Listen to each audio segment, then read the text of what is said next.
sampai 16 dengan judul Yesus mengecam beberapa kota. Teman-teman yang terkasih, pada hari ini lewat bacaan tadi kita akan merenungkan bersama tentang tema penolakan. Nah, menjadi manusia tidaklah mudah. Banyak sekali tantangan, pergumulan yang kita hadapi dalam kehidupan kita sehari-hari, apalagi kita sebagai orang muda. Berbagai penolakan dapat saja kita rasakan. Contohnya menjadi orang tua. Menjadi orang tua, teman-teman, tidaklah mudah. Sama seperti orang tua kita. Terkadang berbagai bentuk penolakan dapat saja diterima dari anak-anak mereka.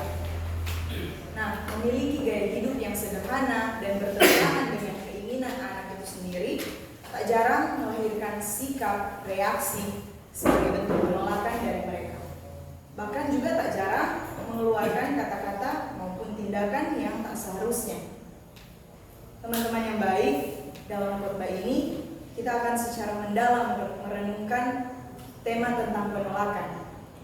Dalam Injil dikisahkan tentang Yesus yang mengecam beberapa kota. Kota itu yakni kota Korazim dan Betsaida. Korazim dan Betsaida adalah kota di mana Yesus melakukan banyak sekali mujizat, juga hal-hal luar biasa dari karyanya untuk memberitakan Injil. Namun, sayangnya bentuk penolakan harus dihadapi Yesus sendiri dari orang-orang kota itu. Mereka terus melakukan dosa, melawan kehendak Tuhan, bahkan menyembah berhala. Tentunya, apa yang dilakukan oleh orang-orang kota itu adalah sebagai bentuk, sekali lagi, penolakan terhadap diri Yesus sendiri. Segala yang ditunjukkan dan diperlihatkan Yesus melalui kuasanya menjadi semata-mata tontonan saja bagi orang-orang kota itu. Namun, hal menarik lainnya yang ditunjukkan dalam Injil adalah bahwa Yesus membandingkan kedua kota sebelumnya dengan kota Tirus dan Sidon. Yesus menegaskan, karena jika di Tirus dan Sidon terjadi mujizat-mujizat yang telah terjadi di tengah-tengah kamu, sudah lama mereka bertobat dan berkabung. Kalimat ini menarik karena mengandung makna yang mendalam. Kota Tirus dan Sidon pada masa itu adalah kota yang melawan para nabi dan bahkan melawan Allah dalam perjanjian lama. Tentunya kita bertanya-tanya, mengapa Yesus membandingkan kedua kota ini dengan kedua kota yang sebelumnya?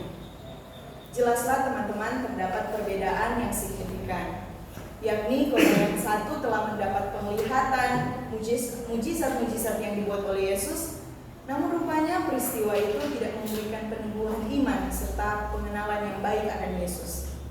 Berbeda dengan kedua kota lainnya, yaitu Tirus dan juga Sidon.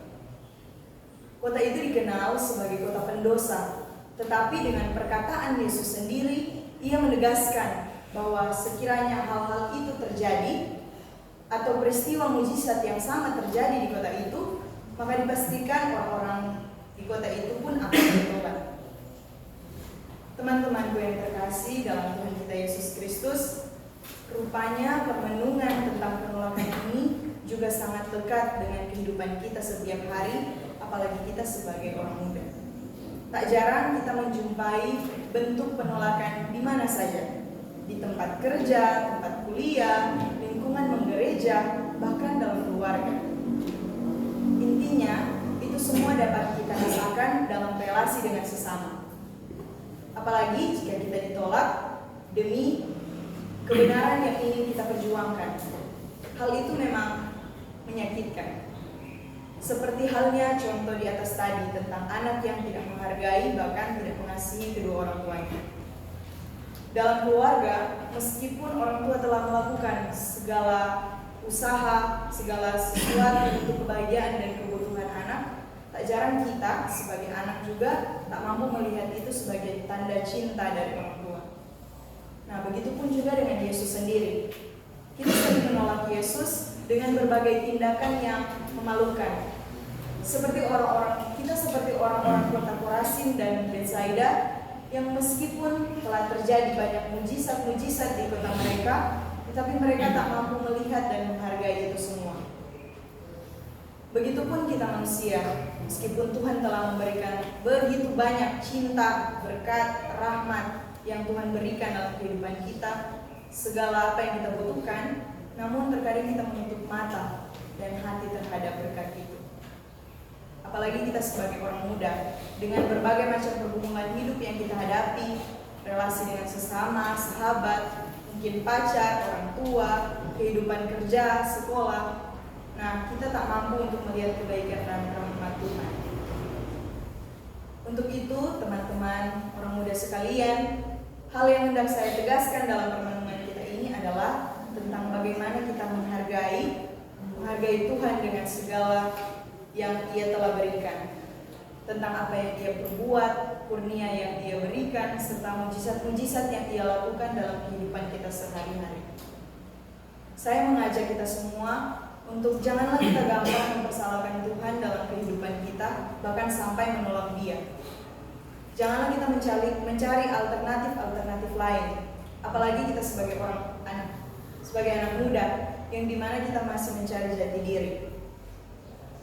Untuk itu, saya juga mengajak kita untuk membuka hati dan pikiran kita agar tidak menutup mata, seperti apa yang saya katakan tadi, atas hikmat yang kita terima sebagai manusia, sebagai orang muda tentunya.